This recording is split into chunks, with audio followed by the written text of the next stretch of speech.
आपका स्वागत है हमारी ऑनलाइन क्लास में। देखिए, हमने मध्यमान प्रमेय और रोलिस प्रमेय और मध्यमान प्रमेय पढ़ लिए हैं। अब उनको किस प्रकार हम क्वेश्चन में क्या करते हैं, अप्लाई करते हैं, किस प्रकार क्वेश्चन में उस प्रमेय को क्या करते हैं, सत्यापित करते हैं। जैसे हमारा क्वेश्चन है, जो फर्स्ट क्वेश्चन ही दे रखा बुक का, fx equal to x square plus 2x minus 8 where x belongs to -4,2। पर क्या करना है, हमें रोली के प्रमेय को क्या करना है, सत्यापित। तो रोली के प्रमेय को सत्यापित करने के लिए पहले आपको रोली का प्रमेय याद होना चाहिए। पहला क्या है कि fx जो फंक्शन है क्या होना चाहिए, इस इंटरवल में क्या होना चाहिए, कंटिन्यूस। fx इज कंटिन्यूस, मतलब इसको सतत लिख देते चाहिए। fx क्या हो, सतत हो। कहां से कहां तक, -4,2 पर क्या होना चाहिए, सतत होना चाहिए।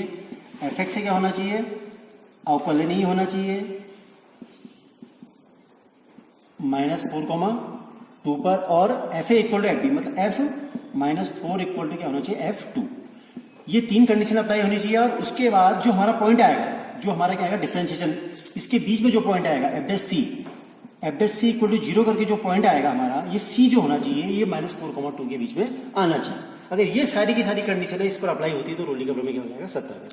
तो देखिए, पहले क्या दे रखा है, x square plus 2x minus 8। ये कौन सा फंक्शन है, पॉलिनोमियल फंक्शन है। और पॉलिनोमियल फंक्शन क्या होता है, हमेशा क्या होता है, सतत होता है। क्या होता है, हमेशा सतत। तो ऐसा फंक्शन जो भी आएगा आपका, x square, x cube, x की पावर 4, ये फंक्शन आप सीधे लिखेंगे कि ये फंक्शन क्या होता है, हमेशा अपने इंटरवल पर क्या होता है, हमेशा सतत होता है। और ये फंक्शन क्या होगा, अपने इसी इंटरवल पर क्या होता है, हमेशा अवकल्य नहीं होता है। तो ये कंडीशन और ये कंडीशन तो हमारी क्या होगी, अप्लाई होगी। फिर हम देखेंगे f-4 और f2। इसमें x इक्वल टू -4, आप x इक्वल टू -4 रखिए। तो x इक्वल टू -4 रख के देखिए, f-4 की वैल्यू देखिए। f-4 कितना आ जाएगा, -4 का स्क्वायर प्लस 2 इंटू -4 -8। तो सोल्व करिए, कितना आ जाएगा, 16 -8 ये कितना आ गया हमारा, 16 - 16 इक्वल टू 0। f-4 की वैल्यू 0 आ गई। आप f2 देखिए, f2 रखा आपने, f2 रख के देखिए, 2 का स्क्वायर प्लस 2 इंटू 2 -8, तो ये कितना आ गया, 4 प्लस 4 -8 -8 ये भी क्या आ गया, 0। तो ये कंडीशन भी अप्लाई होगी। देखो, f-4 और f2 दोनों की वैल्यू क्या आ गई, 0, तो ये भी इक्वल है।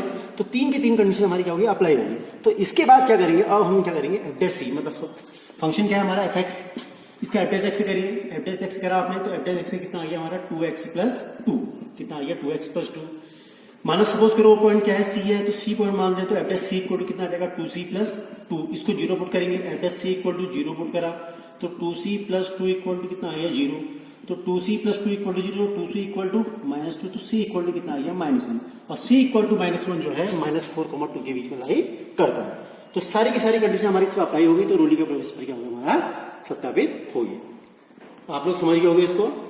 अब इसके बाद क्या क्वेश्चन देखिए, जो क्वेश्चन नंबर 2 है, वो क्या कह रहा है, उससे बहुत से क्वेश्चन दिए हैं। देखिए, इस पे क्वेश्चन और ऐड कर दिया गया है। वो कह रहा है कि इन पर क्या रोलीज का प्रमेय सत्यापित होगा। तो आप लोग सीधे देखिए, आप लोगों ने पहले भी इसको इस टाइप के क्वेश्चन पढ़ चुके हैं। देखिए, पहला क्वेश्चन है, ये फंक्शन कौन सा है, ग्रेटेस्ट इंटीजर फंक्शन।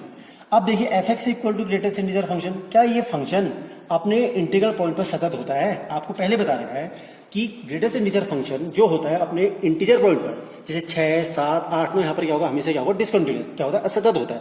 देखिए, जैसे सपोज करो आप करोगे, तो आप सपोज करें, तुम लिखना, आप ऐसे करिए, x equal to k, x equal to क्या, k, वेर k क्या है, ये इंटीजर, क्या है, पूर्णांक है। k क्या है, पूर्णांक है। इस पर इसकी कंटिन्यूटी चेक करिए, तो आप लिखेंगे limit x tends to k plus fx, आपने ये रखा, तो इससे रख के आपका कितना आ जाएगा, limit h tends to 0 f, यहाँ पर आ जाएगा k प्लस h। अब k प्लस h का आपको मालूम है कि ग्रेटेस्ट इंटीजर फंक्शन कितना होता है, k, ये हम पहले बता चुके हैं। अब इसी प्रकार limit x tends to k negative, left hand निकालेंगे आप, k नेगेटिव पे fx रखेंगे, तो यहाँ पर हो जाएगा लिमिट h टेंस टू 0, यहाँ पर हो जाएगा f k माइनस h। अब यहाँ पर आप k माइनस h रखेंगे ग्रेटेस्ट इंटीजर पर। सपोज करो जैसे यहाँ पर k प्लस h रखा, ये जो है यहाँ पर इसको मैं यहाँ पर इसको ऐसे करनी चाहिए, k plus h function greatest limit h tends to 0, तो यहाँ पर k प्लस h का तो ग्रेटेस्ट इंटीजर कितना आ जाता है, हमारा k आ जाता है, ठीक है। और k माइनस h रख के यहाँ पर क्या आ जाता है, हमारा k माइनस h आता है ग्रेटेस्ट इंटीजर x के अंदर, तो इसका जो ग्रेटेस्ट इंटीजर आता है वो हमारा क्या आ जाता, k-1। तो ये फंक्शन क्या होता है, अपने इंटीजर पॉइंट पर क्या होता है, सतत ही नहीं होता। तो इस पर रोलीज का प्रमेय लगेगा, नहीं लगेगा। सीधे आप लिखेंगे, ये फंक्शन जो है अपने इंटीजर पॉइंट पर क्या, इन दोनों के बीच में जितने भी इंटीजर पॉइंट आएंगे वहां पर क्या होगा, असतत है, तो इसमें रोलीज का प्रमेय अप्लाई नहीं होगा। सेम क्वेश्चन, -2,2 के बीच में भी इंटीजर 1 पॉइंट आएगा, तो वहां पर भी क्या होगा, सेम कंडीशन, ये वहां पर भी क्या होगा, डिसकंटिन्यूस होगा, असतत होगा, तो वहां पर भी नहीं लगेगा। अब अगला क्वेश्चन देखिए, f(x) इक्वल टू x² - 1। अब इस क्वेश्चन को देखिए, ये फंक्शन क्या है, पॉलिनोमियल फंक्शन है, बहुपदी है। तो कॉन्टिन्यूस भी है और डिफरेंशियल भी है। अब इसमें दो कंडीशन जो हमारी क्या होगी, अप्लाई होगी, सतत और अवकलनीय वाली। अब तीसरी कंडीशन देखते हैं, अगर F1 इक्वल टू F2, क्या F1 इक्वल टू F2 आ रहा है? तो देखते हैं, पहले F1 रखिए आप, F1 रखा तो F1 रख के कितना आ गया आपका, देखिए 1 का स्क्वायर माइनस 1 माइनस 1 कितना आ गया 0, तो F1 की वैल्यू 0 आ गई। F2 रखिए, F2 रख के कितना आएगा 2 का स्क्वायर माइनस 1, 4 माइनस 1 3, तो F2 इक्वल टू कितना आ गया 3, तो F1 और F2 की वैल्यू क्या है, इक्वल नहीं है, तो रोलिस का प्रमेय अप्लाई होगा नहीं। दो कंडीशन तो सेटिस्फाई हुई, लेकिन तीसरी कंडीशन जो हमारी क्या थी कि FA इक्वल टू FB, तो ये क्या हुई, ये अप्लाई हो पाई, तो इन पॉइंट पर वैल्यू क्या है, इक्वल नहीं है, तो इसमें भी रोलिस का प्रमेय अप्लाई नहीं हो जाएगा। थर्ड कंडीशन भी क्या होगी, रॉन्ग। तो इन तीनों पर तो क्या होगा, अप्लाई नहीं। अब एक क्वेश्चन और दिया है, fx equal to mod x। अब इस क्वेश्चन को देखिए, आप इस क्वेश्चन को पहले भी पढ़ चुके, इससे पहले वाली एक्सरसाइज में जब आपने सततता और अवकलनीयता पढ़ा था, वहां पर भी क्वेश्चन दिया था मॉड x वाला। तो आपने देखा होगा कि ये फंक्शन क्या होता है, कंटिन्यूअस तो होता है, लेकिन डिफरेंशियल -1, 1 के बीच में। आपको मैं सीधे जनरली इसको एक ग्राफ से बता देता हूं। आप अगर मॉड x का ग्राफ खींचेंगे, आपने देखा होगा सिंपल सा, मॉड x की वैल्यू आप क्या करते हैं, x करते हैं when x greater than equal to 0, और माइनस x करते हैं when x smaller than equal to 0। तो -1, 1 के बीच में एक पॉइंट क्या है, 0 है। 0 से छोटे पर इसकी वैल्यू -x है, और 0 से बड़े पर इसकी वैल्यू क्या है, कैपिटल X। अगर इसका 0 से बड़े पर इसका डिफरेंशिएशन करता हूं, डी बाई डी एक्स और x की वैल्यू, x का कितना आ जाएगा 1, और 0 से छोटे पर इसका डिफरेंशिएशन करता हूं, कितना आता है -1। तो ये 0 पर डिफरेंशियल है नहीं। हमने देखा कि ये फंक्शन क्या है, कंटिन्यूअस तो है, लेकिन पॉइंट 0 पर क्या है, डिफरेंशियल नहीं है। और वैसे भी देखिए, आप लोग कभी भी अगर मॉड का, आप मॉड वाला फंक्शन आपको मिलता है, आप मॉड x का कर्व खींचेंगे, देखिए y इक्वल टू x, जो x 0 से क्या है, बड़ा है, when x greater than equal to 0, minus x, जब x 0 से छोटा है। तो आप देखिए कि कभी भी किसी भी ग्राफ में अगर आपको कॉर्नर मिलता है, क्या मिलता है, कॉर्नर, मतलब एक ही पॉइंट पर खाली दो टेंजेंट आएंगे। देखिए यहाँ इस पॉइंट पर मैं टेंजेंट खींचूंगा, यहाँ पर इस पॉइंट पर टेंजेंट खींचूंगा, यहाँ पर एक पॉइंट पर दो टेंजेंट आने का मतलब है कि वो फंक्शन क्या है, वहां पर अवकलनीय नहीं है। आप ऐसे करिए तब भी ठीक है, नहीं तो सिंपल से आप क्या कर दीजिए, मॉड x को डिफाइन करिए x और माइनस x, ग्रेटर देन 0 पर इसका डिवाइड x करिए 1, स्मॉलर देन 0 पर करिए -1। यहाँ पर क्या है, डिफरेंशियल नहीं है, तो ये रोलिस की कंडीशन अप्लाई नहीं हो पा रही, तो इसमें रोलिस का प्रमेय क्या होगा, अप्लाई नहीं होगा। अब देखिए आगे को, अब हमारा अगला क्वेश्चन क्या है, इसमें हमें माध्यमान प्रमेय क्या करना है, सत्यापित करना है। और दिया गया है, फंक्शन दिया है हमें fx इक्वल टू दिया गया है x square minus 4x minus 3। तो पहली कंडीशन, पॉलिनोमियल फंक्शन है, बहुपदी फलन है, देखा आपने, तो कंटिन्यूअस होगा। a, आप लिखोगे क्योंकि ये बहुपदी फलन है, ये a, b में क्या होगा, कंटिन्यूअस होगा, a, b में क्या होगा, डिफरेंशियल होगा, सतत भी होगा और अवकलनीय भी होगा। फिर तो इसके बीच में अगर मध्यमान प्रमेय है, तो हमें मालूम है हमारी कंडीशन क्या होना चाहिए, f' जो है किसके इक्वल होना चाहिए, fb minus fa upon b minus a। तो fb मतलब कौन सा पॉइंट है, देखिए हमारा a 1 है, b की वैल्यू 4 है, तो f4 minus f1 upon 4 minus 1।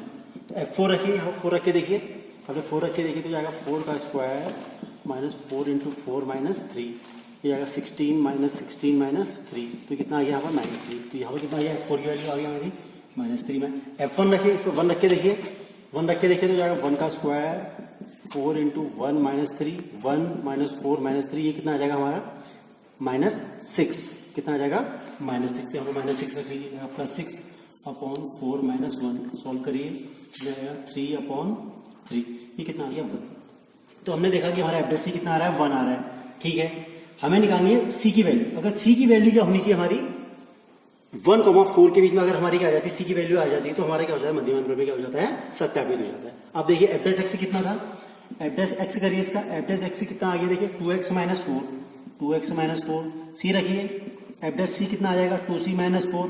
तो 2c माइनस 4 की वैल्यू कितनी होनी चाहिए, 2c minus 4 equal to 1, 2c equal to 1 plus 4, तो 2c इक्वल टू कितना आ गया 5, और c की वैल्यू आ गई 5/2, 2.5। अब 2.5 1,4 के बीच में है, तो 1,4 के बीच में क्या है हमारा, क्योंकि 2.5 जो करता है, 2.5 बिलोंग करता है किसके बीच में, 1,4 के बीच में। तो इसमें मध्यमान प्रमेय की सारी कंडीशन अप्लाई हो गई, तो हमारा मध्यमान प्रमेय क्या होगा, यहाँ पर सत्यापित होगी। अब अन्य क्वेश्चन को आप खुद ही मेहनत करिए, सॉल्व करिए इसको।